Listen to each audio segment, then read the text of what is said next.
Halo, selamat datang. Di video ini akan menjelaskan tentang Introduction to Design Process and Methods. Pada video ini akan menjelaskan topik-topik sebagai berikut: Innovation in Architecture, Why we Study Design Process, dan Introduction tentang Design Process and Methods.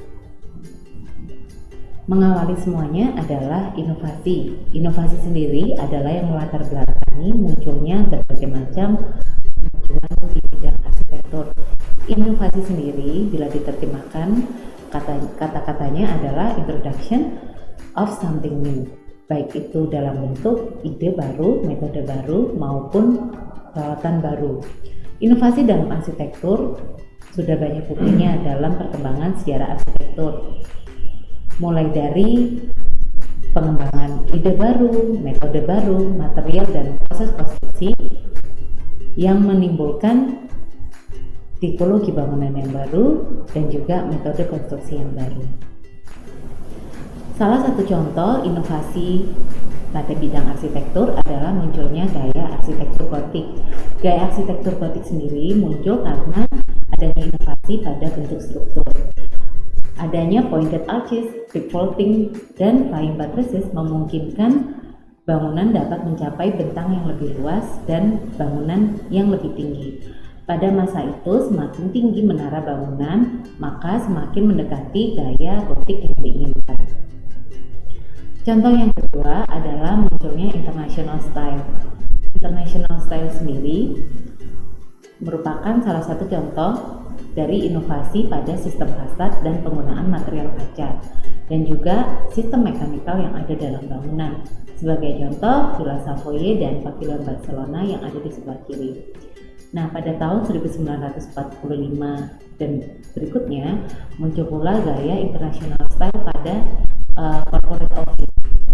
Nah, pada bangunan perkantoran ini, salah satu bentuknya yang terlihat adalah bentuk persegi yang diekstrud ke atas, kemudian sudut bangunan yang sangat tegas 90 derajat, dan penggunaan jendela yang membentuk horizontal. International style sendiri muncul karena penggunaan material industri yang waktu itu sangat dominan dan sangat digemari, yaitu beton, baja, dan kaca, dan menolak ornamen, kemudian simplifikasi bentuk. Contoh yang ketiga adalah arsitektur kontemporer. Arsitektur kontemporer pada dasarnya adalah bangunan arsitektur yang ada sampai saat ini. Perkembangannya, style ini muncul pada pertengahan kedua abad ke-20 yang membedakannya dengan arsitektur modern yang muncul pada awal abad 20. Arsitektur kontemporer sendiri tidak muncul dalam satu gaya yang dominan, tetapi mewakili imajinasi dan inovasi dan menolak bentuk-bentuk yang lama. Arsitektur kontemporer sendiri muncul dalam berbagai macam gaya, mulai dari postmodernisme sampai dengan arsitektur high-tech yang muncul dalam bentuk yang ekspresif dan penggunaan skala yang besar dan menyerupai struktur.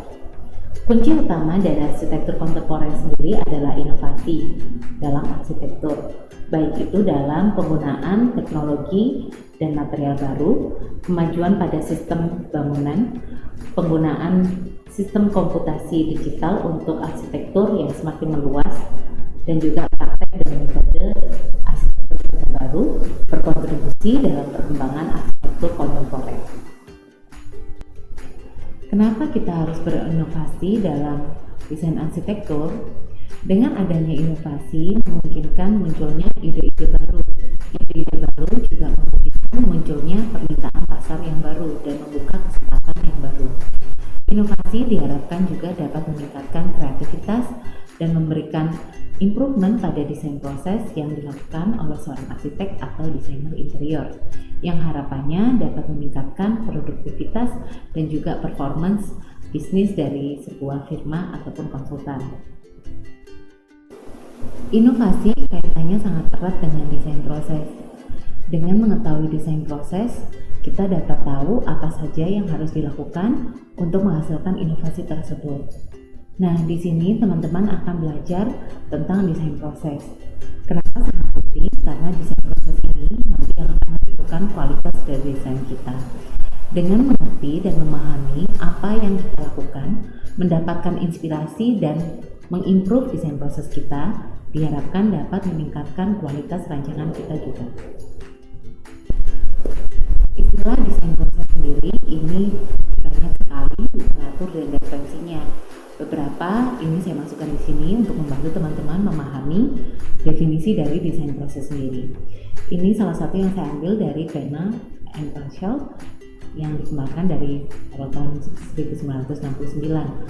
Di sini mereka menjelaskan bahwa desain proses ini terdiri dari dua aktivitas utama, yaitu programming and designing. Ketika programming ini dianggap sebagai problem seeking, di mana tujuannya adalah mencari problem statement dari suatu desain. Baru designing adalah problem solving, di mana berusaha memecahkan problem statement tadi dengan solusi dalam bentuk desain. Yang kedua ini diambil dari Newkirk. Jadi Newkirk sendiri mengibaratkan analisis ini untuk mengidentifikasi problemnya, untuk memahami problemnya, dan terintegrasi dengan sintesis untuk menghasilkan solusi. Jadi berdasarkan data-data yang dia anggap sebagai input, ini kemudian dianalisa dan disintesakan untuk menghasilkan output yang dalam bentuk solusi. Jadi analisis dan sintesanya ini terintegrasi dan berjalan secara berkesinambungan. Nah, kemudian yang terakhir ini dari Plowright di 2014. Ini dikembangkan dari desain proses milik Christopher Jones. Jadi Christopher Jones sendiri membagi menjadi 4 proses, yaitu problem identification, problem exploration, redefinition, sampai dengan solution proposal. Bila dikaitkan dengan beberapa teori sebelumnya, maka problem identification ini adalah dalam bentuk inputnya, problem exploration ini dalam bentuk analisanya, problem redefinition dalam bentuk sintesisnya, dan solution proposal ini dalam bentuk outputnya. Jadi output yang dihasilkan seperti apa. Nah, dalam exploration atau dalam analisanya, cara berpikir yang digunakan adalah exploratory atau biasa kita kenal dengan divergence. Jadi divergence ini dari satu pertanyaan ini kemudian satu goalsnya apa, kemudian kita berusaha mencari dengan mencari data sebanyak-banyaknya dan mencari referensi sebanyak-banyaknya untuk mengetahui dan mencapai goals ini.